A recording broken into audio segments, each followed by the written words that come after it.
আজকে আমি খেয়াল করলাম প্রফেসর ইউনূসের সরকারের উপদেষ্টাদের তুই তো গাড়ি করেছি। হাসিনাকে তুই বলতে কয়েক বছর নিছিলাম, আমি শেষে হাসিনাকে গেলে মাতারি কইতাম। আর মাতা ফারুকি প্রিয়াঙ্কা চোপড়ার বয়ফ্রেন্ড আব্দুল হামিদকে তার নেতা বলে ঘোষণা করে। দেখেন, সেই হয় বিপ্লবের পরে উপদেষ্টা, কারণ সংস্কৃতি উপদেষ্টা হওয়ার মতো লোক আর নাই। আবার দেখেন মাহফুজ, ওই যে প্রধান উপদেষ্টার বিশেষ সহকারী ছিল না, ওই আবার সারিন্দা বাজাইছে ফারুকির হইয়া, সার্টিফিকেট দিছে। মনে হয় ফারুকিরা ওই ঢুকাইছে, তাছাড়া সার্টিফিকেট দিতে আগে আসে গে। যাই হোক, আসেন একজন তরুণ আন্দোলনের মাঠের কর্মীর গান শুনি। আমি মুসলমানের মেয়ে, উঠি আজানের সুরে গে বলি থাক ইসলাম থাক, এটা মুসলমানের ডাক। যদি শয়তানেরাও থাকে লড়ে পরাজিত করি তাকে, তবু তার অধিকারে রাখি আমি, তারও তো বিপদে থাকি, তাকে মানুষ বলে ডাকি। ছায়ান আমাদের গান গায়ে উদ্দীপ্ত করে নাই, শুধু সে মাঠেও ছিল। সে এমন কোনো লড়াই নাই যেটা ছিল না। সে সংস্কৃতি বেঁচে খায় না। ছায়ানের মতো দর্শনের পাঠ খুব অল্প মানুষের আছে। আমি তাকে ব্যক্তিগতভাবে চিনি, আমার ব্যক্তিগতভাবে বন্ধু মানুষ। বাংলাদেশে তাই সে ছায়ান হইয়া উঠতে পারছে। তার স্টুডিওতে দেখেন ফিলিস্তিনের পতাকা ঝুলে। ছায়ান সংস্কৃতি উপদেষ্টা হলে কি খারাপ হইতো? আর একজন দেখেন, এই যে শহীদুল আলম, তার অবদান কি লড়াই কম? জেলে গেছে, নির্যাতিত হয়েছে, কখনো মুখ বন্ধ করে নাই। তার ভয়েস সারা দুনিয়ায় শুনছে। তার প্রতিষ্ঠিত দৃক গ্যালারি সারা দুনিয়ায় পরিচিত। বাংলাদেশের ফটোগ্রাফিতে তিনি এক হাতে অনন্য উচ্চতায় নিয়ে গেছেন। দুর্দান্ত ইংরেজি বলেন। সারা দুনিয়ায় ওনার বন্ধুরা, হিউম্যান রাইটসে বলেন, আর্ট কালচারে বলেন, পলিটিক্সে বলেন, আমি দেখছি তাদের অনেককেই। দেখেন এই সেই অরুন্ধতী রায়ের সাথে আমাদের আর্ট কালচারের লোকদের যোগাযোগ নাই, কিন্তু উনার আছে। উনারে সংস্কৃতি উপদেষ্টা করা যেত না? সারা দেশ উল্লাস করত, আমরা খুশি হইতাম উনি সংস্কৃতি উপদেষ্টা হইলে। তাহলে ফারুকি কেন? নিশ্চয়ই কোনো বিশেষ কারণ আছে, বিশেষ উদ্দেশ্য আছে। উদ্দেশ্য হইতেছে মুজিব প্রেমীরে দিয়া ইন্ডিয়ান কালচারাল হেজিমনি আর আওয়ামী নটনটিদের পুনর্বাসন করা। আর মাহফুজ ওরা সার্টিফিকেট দিতেছে। এরা জায়গা দিবেন না। এটা জনতার সাথে, বিপ্লবের সাথে, শহীদদের জীবনের সাথে বিশ্বাসঘাতকতা। ওর জান কালা কালা করে দিবেন। এদের যেন প্রত্যেক দিন কাটে ভীতির মধ্যে। যেটি দেখবেন পচা ডিম মারবেন। মোস্তফা সারোয়ার ফারুকিরে পচা ডিম কেমনি চিনতে হয় জানেন তো? পানির ডুবাবেন ডিম, যেটা ভাসপি সেটা ডিমগুলো পচা। কম দামে পচা ডিম বিক্রি করে মুদির দোকানগুলায়। পচা টমেটো হইলেও চলবি, কাজে লেগে যান। ওর উপদেশটাগিরি হান্দাই দিব আমরা। দুনিয়ার পচা ডিম, পচা টমেটো পলিটিশিয়ানদের মারা যায়, কোনো অপরাধ নাই। কেউ কইতে পারবে না যে পচা ডিম মারিস, এটা খারাপ কাম করিস, কেউ কইতে পারবে না, এমনকি ওয়েস্টেও না। আরে আমাদের দেশে তো মেকরে দিছিল থাপ্পড়, প্রেসিডেন্ট রে 3 মাসের জেল খাটছে। পলিটিশিয়ানদের পচা ডিম, পচা টমেটো মারা যায়, মারবেন। প্রফেসর ইউনূস আপনারে বলি, আপনি যে ভালচিনগুলোরে নিতেছেন তাদের একটা কাজ দেখায়, এটা কেমন কেমন সেটা দেখেন। কার রিকমেন্ডেশনে নিচ্ছেন এই সমস্ত আমি জানি না, কিন্তু এগুলো ক্যাঙ্কা মানুষ, ক্যাঙ্কা ভাল শুনে এটা দেখেন। এই যে দেখেন 2024-2025 আয়কর নির্দেশিকা, মানে সবাই যে ইনকাম ট্যাক্স দিবি সেটার একটা আইন। এর মুখবন্ধে লিখিছে আভ্যন্তরীণ সম্পদ বিভাগের সচিব FCMA। যেগুলো ডিগ্রি লাগায় না সেগুলো হয় অথবা হীনমন্যতায় ভুগে, সেজন্য ডিগ্রি লাগায়। কখনো ডিগ্রি লাগাবেন না, নামের সাথে ডিগ্রি থাকে না মানুষের, ওটা অন্য জিনিস। ওই মেলা কিছু লিখিছে, বৈষম্য, ন্যায় বিচার, কয়বার বৈষম্য মুক্ত লিখিছে দেখান এডিটর সাহেব, দেখেন কয়বার লিখিছে, কয় তারিখ লিখিচ্ছে দেখেন তো, 22 আগস্ট 2024 সালে। সেই কলে করছে প্রত্যেক বছর প্রয়োজনীয় সংশোধন করে থাকে এটা সাহেব, ওই জায়গাটা দেখান তো। তার মানে এবারও সংশোধন করেছে, তাই না? হ্যাঁ, খুব ভালো কথা। আসেন 58 পৃষ্ঠায় দেখি, মানে কাদের কাদের ট্যাক্স রেয়ার দেওয়া যাবে, মানে কাদের ট্যাক্স কম দিলেও চলবে। কিছু কাজ করলে সরকার, কিছু যদি ভালো কাজ করে না ওরা বলে দেয় এই কাজ করলে আপনার কাছ থেকে ট্যাক্স করলে কম নিমু। যেমন ধরেন মুখের কথা তো ট্যাক্সও লাগে না, তাই না? অঙ্কে আর কি, কোথাও যদি দেয় একটা অনুদান দেয় তাহলে ট্যাক্স কম নেয়।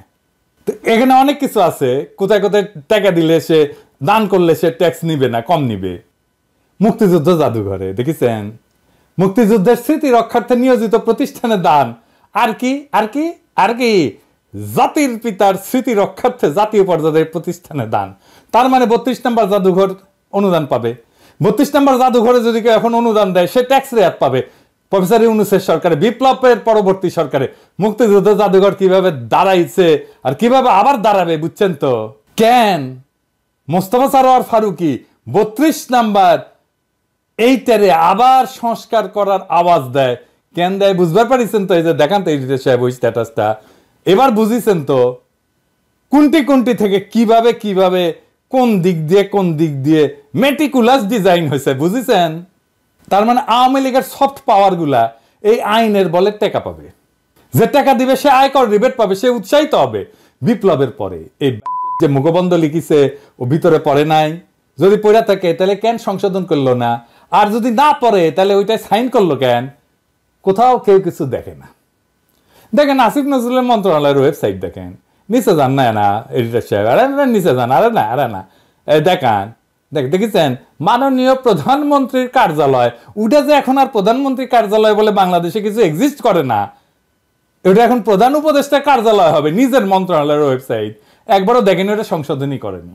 দেখেছেন 3 মাস পার হয়ে গেছে, এভাবেই চলিচ্ছে প্রফেসর ইউনূসের প্রশাসন। সব কয়টা অপদার্থ। ভালো একটা বিষয় আছে কলে এটার, বুঝছাও? সেটা হইতেছে যে এত অপদার্থ মানুষ একসাথে টিকিট কেটে কিন্তু দেখতে পারা উচিত। আপনি কিন্তু পাবেন না কোথাও, খুব দুর্লভ কিন্তু এমন অপদার্থ মানুষ এতগুলো একসাথে। কিন্তু আপনি দেখবার পারিচ্ছেন ফ্রি, এটা একটা ভালো জিনিস, বুঝছাও? আর একটা জিনিস আলাপ করি, এই যে গুলি খায় আব্দুল্লাহ মারা গেল না, ও কিন্তু 100 দিন ভুগিছে।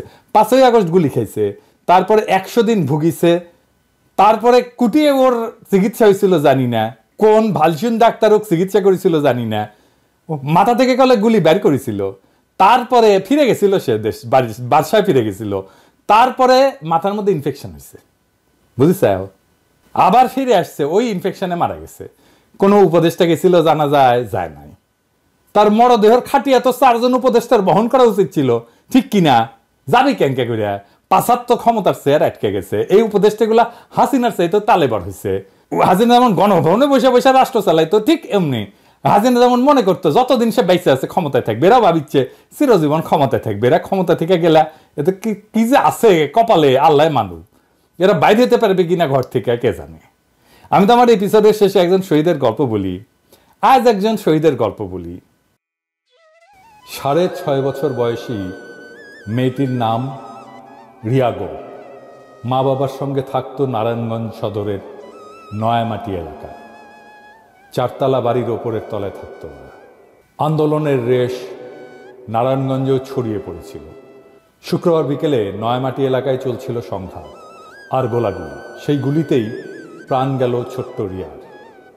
দীপক কুমার গোপ ও বিউটি ঘোষ দম্পতির একমাত্র সন্তান ছিল রিয়া। স্থানীয় একটি রড সিমেন্টের দোকানে ব্যবস্থাপকের কাজ করেন দীপক। বিয়ের 5 বছর পরে এ দম্পতির ঘর আলো করে আসে রিয়া। এবছরই ভর্তি হয়েছিল স্থানীয় একটি প্রাথমিক বিদ্যালয়ে। ঢাকা মেডিকেল কলেজ হাসপাতালের মর্গের সামনে অপেক্ষা করছিলেন দীপক কুমার। সঙ্গে ছিলেন আরও স্বজনেরা। কথা হয় রিয়ার এক স্বজনের সঙ্গে। তিনি বলেন, বাসার ছাদে খেলতে গিয়ে বাবার কোলেই গুলিবিদ্ধ হয় মেয়েটা। এর চেয়ে কষ্টের আর কি হতে পারে? হেলিকপ্টার থেকে ছোড়া গুলিতে প্রাণ গেছে এমন অনেকের, তাদের খুঁজে বের করা হয়নি। 3 মাস পার হয়ে গেলেও খোঁজ মেলেনি সেই স্নাইপারদের যারা নির্বিচারে দূর থেকে টার্গেট করে আমাদের বাচ্চাদের মেরেছে। আমরা ইতিহাস বলে যাব, সারা দেশের মানুষ জানবে ক্ষমতার মসনদে বসে কিছু অদক্ষ এবং লোভী মানুষ কিভাবে একটা রক্তাক্ত বিপ্লবকে ব্যর্থ করে দিল। তবু আমরা জ্বালিয়ে রাখবো আশা, হয়তো আবার একদিন জেগে উঠবে পুরো দেশ। আমরা অসমাপ্ত বিপ্লবকে সম্পন্ন করব, দেশের মানুষকে সাথে নিয়ে রাষ্ট্রের মালিকানা তুলে দেব দরিদ্র নিম্নবিত্তের হাতে। আমি আমার এই স্বপ্ন কখনো লুকাই না। আমরা আমাদের জীবদ্দশায় দেখে যেতে চাই একজন গার্মেন্টস শ্রমিকের মেয়ে ডাক্তার, একজন রিক্সাওয়ালার ছেলে আর্মির জেনারেল, একজন কাজের বুয়ার মেয়ে বিচারপতি হতে পারছে। আমরা ভারতের সাথে চোখে চোখ রেখে বুক চিতায় কথা বলতে পারতেছি। জুলাই আগস্ট আমাদের স্বপ্নকে আকাশে উঠাইছে, আমি ওইখান থেকে নামবো না। বাংলাদেশের মানুষ অসম্ভবকে সম্ভব করা শিখে গেছে, তারা এত সহজে থামবে না। আমরা আবার একদিন আকাশ বাতাস বিদীর্ণ করে আওয়াজ উঠাবো ইনকিলাব জিন্দাবাদ।